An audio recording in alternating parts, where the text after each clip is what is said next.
디오클레티아누스는 그동안 어떤 황제도 실행한 적이 없는 퇴위 결정을 실행에 옮겼습니다. 저자는 군인 출신의 황제에게서 볼 수 없는 철학적인 결정이라는 평가를 했습니다. 오랜 투병 생활로 쇠약해진 디오클레티아누스에게는 필요한 선택이었던 것으로 보입니다. 혹독한 날씨에 일리리쿰의 여러 속주를 순방하기 위해 동방으로 여행길에 오른 디오클레티아누스는 날씨와 여행의 피로로 인해 병을 얻게 되었습니다. 그는 죽었다는 소문이 돌 정도로 궁전에만 머물렀습니다. 그러다가 3월 1일 대중 앞에 나타난 디오클레티아누스는 사람들이 알아볼 수 없을 정도로 수척해진 모습이었습니다. 그는 남은 생애를 편안히 보내기 위해 2명의 젊은 공동 황제들에게 제위를 물려주기로 결심했습니다. 황제는 퇴위식을 마치자마자 고향인 달마티아의 은거지로 갔습니다. 같은 날 5월 1일에 막시미아누스도 밀라노에서 황제의 자리에서 물러났습니다.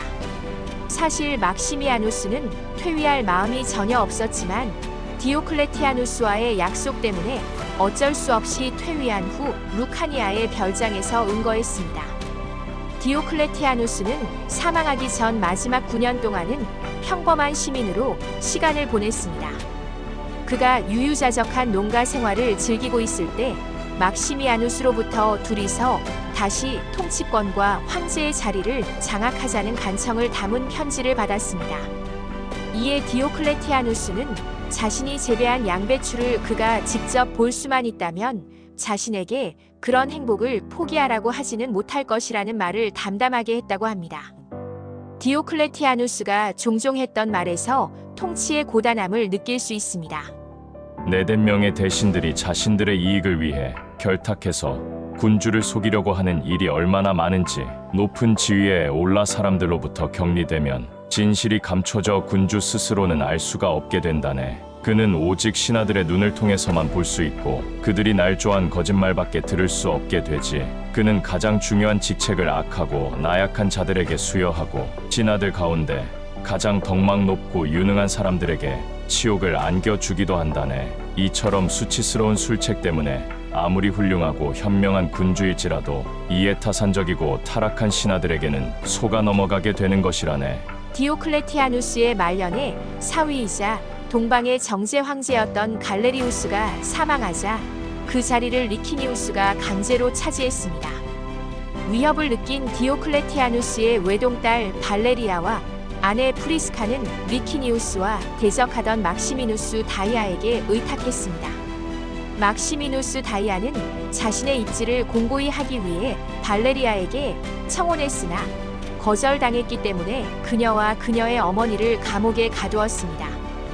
디오클레티아누스가 강하게 항의하자 그들을 풀어주기는 했으나 재산을 몰수하고 시리아로 추방해버렸습니다.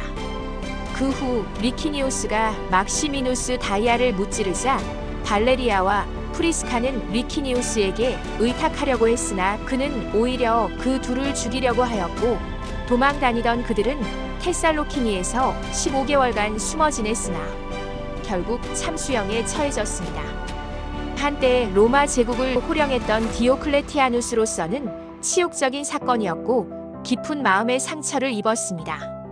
그런 이유로 당시에는 디오클레티아누스가 스스로 목숨을 끊었다는 소문이 있었다고 합니다.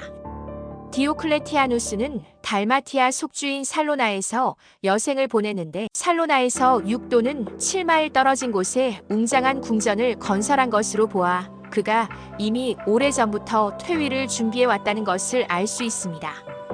고향인 달마티아 속주에 위치한 살로나는 자연환경이 탁월해서 디오클레티아누스에게 더욱 매력적인 장소로 느껴졌던 것으로 보입니다. 디오클레티아누스는 궁전에 2개의 신전을 지어 숭배했습니다. 하나는 의학과 치료를 관장하는 아이스쿨라피우스 신의 신전이고 또 하나는 행운의 후원자로 숭배되는 유피테로 신전이었습니다. 디오클레티아누스의 궁전은 형태가 다양하고 비율도 정확했지만 방들의 창문이나 굴뚝이 전혀 없었다는 점이 특이합니다. 아마도 암살에 대한 강박으로 인해 그런 것은 아닌지 조심스럽게 추측해봅니다. 이 방들은 천장으로부터 빛이 들어왔다고 합니다. 디오클레티아누스의 궁전이 있던 자리에는 아스팔라투스 마을이 생겼다가 그 다음에는 스팔라트로가 새로 건설되었다고 합니다. 디오클레티아누스의 궁전을 보면 기계적인 규칙에 의해 세워진 것처럼 느껴져서 예술성이 떨어진다는 견해가 있습니다. 또한 디오클레티아누스 황제는 군인 출신 황제였던 만큼 신미안이나 철학적인 면에서는 거리가 있었던 것으로 평가되고 있습니다. 로마가 외부의 침입을 지속적으로 받는 환경이었기 때문에 어쩌면 필연적으로 군인 출신 황제가 통치를 하게 되었는데 그런 환경이 로마의 학문의 부흥에는 기여하지 못한 것으로 평가되고 있습니다. 이 시기에는 신플라톤 학파가 나타나서 급성장을 하였으며 알렉산드리아 학파가 아테네 학파를 완전히 압도했습니다.